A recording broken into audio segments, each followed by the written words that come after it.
Svetlana Alliluyeva climbed the wide steps and stared at the American eagle embedded in the glass doors.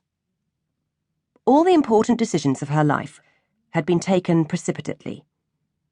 Once she crossed this threshold, she knew that her old life would be irrevocably lost to her.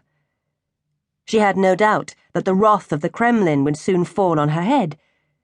She felt defiant. She felt terrified. She'd made the most important decision of her life. She'd escaped, but into what, she had no idea. She did not hesitate. Clutching her small suitcase in one hand, she rang the bell. Danny Wall, the Marine guard on desk duty, opened the door. He looked down at the small woman standing before him. She was middle-aged, neatly dressed, nondescript. He was about to tell her the embassy was closed when she handed him her passport. He blanched. He locked the door behind her and led her to a small adjacent room. He then phoned Robert Rail, the second secretary of the embassy who was in charge of walk-ins, defectors. Rail had been out, but when he returned the call minutes later, Wall gave him the secret code indicating the embassy had a Soviet defector. The last thing Rail was expecting on a quiet Monday evening in the Indian capital. When Rail arrived at the embassy at 7:25, he was pointed to a room where a woman sat talking with Consul George Huey. She turned to Rail as he entered, and almost the first thing she said to him was, "Well, you probably won't believe this, but I'm Stalin's daughter." Rail looked at the demure, attractive woman with copper hair and pale blue eyes who stared steadily back at him. She did not fit his image of Stalin's daughter, though what that image was he could not have said. She handed him her Soviet passport. At a quick glance, he saw the name.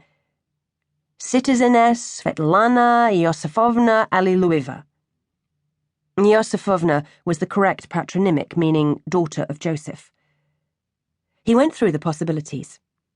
She could be a Soviet plant. She could be a counteragent. She could be crazy. George Huey asked, nonplussed, "So you say your father was Stalin? The Stalin?" As the officer in charge of walk-ins from the Soviet bloc, Rail was responsible for confirming her authenticity. After a brief interview, he excused himself and went to the Embassy Communications Center, where he cabled headquarters in Washington, demanding all files on Svetlana Yosefovna Alliluyeva. The answer came back 1 hour later. No traces. Headquarters knew nothing at all about her. There were no CIA files, no FBI files, no State Department files.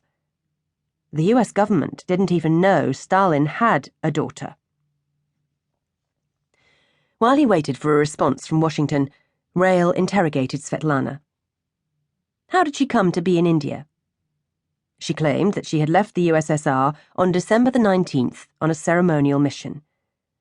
The Soviet government had given her special permission to travel to India to scatter the ashes of her husband, Brajesh Singh, on the Ganges in his village, Kalankankar, Uttar Pradesh.